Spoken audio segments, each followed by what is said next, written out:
Welcome to The Explainer. So today, we are going to unlock the story of one of history's most influential and, sometimes overlooked empires, a dynasty that literally created a blueprint for a nation.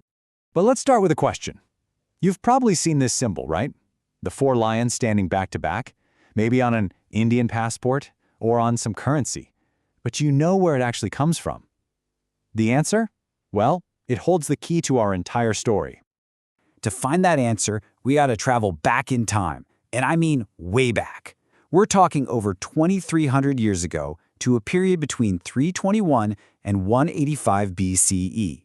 This was an absolutely pivotal era that really laid the groundwork for modern India. And there it is. The source of that powerful symbol is the Mauryan Empire. It was founded by the legendary Chandragupta Maurya, and it was the very first empire to bring the vast, diverse, and, let's be honest, often conflicting regions of the Indian subcontinent under one single authority. Okay, so here's our game plan for this explainer. We'll start with why it's considered India's first great empire. Then we'll get into how they forged a unified state, how they built up this prosperous economy, created a new social order, sparked a cultural revolution in stone, and finally we'll look at the incredible legacy that endures to this day.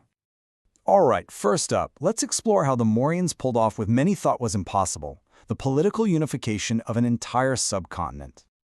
Now, what's really amazing to think about here is just the sheer scale of this transformation. I mean, before the Mauryans came along, the landscape was this chaotic checkerboard of smaller, warring kingdoms, just in a state of constant conflict. The Mauryans swept all that chaos away and replaced it with stability and unity. And here's the real genius behind it all. They didn't just conquer with brute force, they governed with some seriously sophisticated strategy. They established the blueprint for a centralized government, and right at its heart was the Mantri Parishad, or the Council of Ministers, which was designed to manage this huge new empire. And just look at how organized this was. This wasn't some one-man show, right? They had a prime minister, a commander-in-chief for the military, even the crown prince was integrated into the government. It was a specialized bureaucracy, a true model for how to effectively run a nation. Okay, so next up, how did all this political stability fuel some pretty incredible economic growth? Because, a strong state needs a strong economy, and boy did the Mauryans know how to build one. They created this remarkably systematic blueprint for national revenue. It started with specialized officers, the Rajakas, who went out and measured all the land. Then, other officials, called Samahartas, would assess and collect the taxes, usually a share of a farmer's produce. And this created a fair, reliable stream of income for the state. And what did they do with all that money? They didn't just hoard it, no, they put it right back into the empire. They built crucial infrastructure, like the famous Grand Trunk Road, which made trade across the subcontinent so much easier. They also developed these massive irrigation systems to boost their farming output. This economic engine, wow, it had a massive impact. The reliable revenue meant they could afford a large, professional standing army to defend the empire. It also allowed them to forge diplomatic and trade relationships with powerful Hellenistic kingdoms way out in the west, which expanded their influence even further. All right, so moving on. Let's talk about how the Mauryans didn't just change maps and money. They actually reshaped the very fabric of society itself. One of their biggest innovations was a formal legal and judicial system. I mean, for the first time on this kind of scale, there was a way for everyday people, not just the powerful, to get justice. This wasn't just about punishment, it was about creating a secure and stable society, a blueprint for social order where people could actually trust the system. And this right here is a concept that was absolutely revolutionary for its time. Especially under the famous Emperor Ashoka, the empire actively promoted religious tolerance. Think about it. In a world often torn apart by conflict over faith, this policy was a radical blueprint for social harmony. It was designed to hold a huge, diverse population together peacefully. The Mauryans also got the power of knowledge. They poured support into these huge centers of learning, like the renowned university at Taxila, which became a magnet for scholars from all over Asia. This investment really created an intellectual foundation that spurred on cultural development for years to come.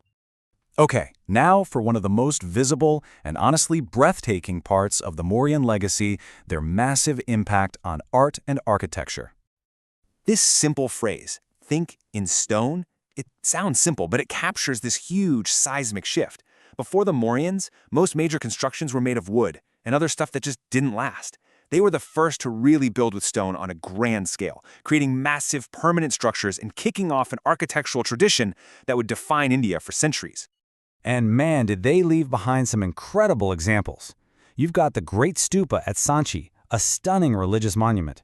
And of course the towering Ashoka pillars, these magnificent polished stone columns with the emperor's edicts carved right into them, placed all across the empire. You see, these structures weren't just pretty art projects. They were a medium for a message. Through his edicts and his patronage, Emperor Ashoka's advocacy for Dhamma, which is a moral code based on Buddhist principles, was absolutely instrumental in spreading Buddhism, not just across India, but far beyond its borders. Okay, so let's bring this all home. After seeing how they unified a whole subcontinent and completely transformed its society, we can finally get why this ancient empire still matters so much today. And this slide brings us right back to where we started. That sculpture on top of the Ashoka pillar, the lion capital, was a symbol of Mauryan authority and Ashoka's principles of peace. Now fast forward to today, and that very same symbol is the national emblem of modern India. The line from their world to now is direct and really, it's unbroken. So in the end, the Mauryan Empire was so much more than just another dynasty. It provided the first ever blueprint for a unified Indian state. Its innovations in centralized government, economic policy, social harmony, and cultural expression, they all created a legacy that profoundly shaped the nation's identity. And that leaves us with one last thing to chew on. The Mauryan legacy is visible if you know where to look for it. But it makes you wonder, right? How much of our own modern world, our institutions and our ideas, is built on ancient blueprints that we can't even see anymore?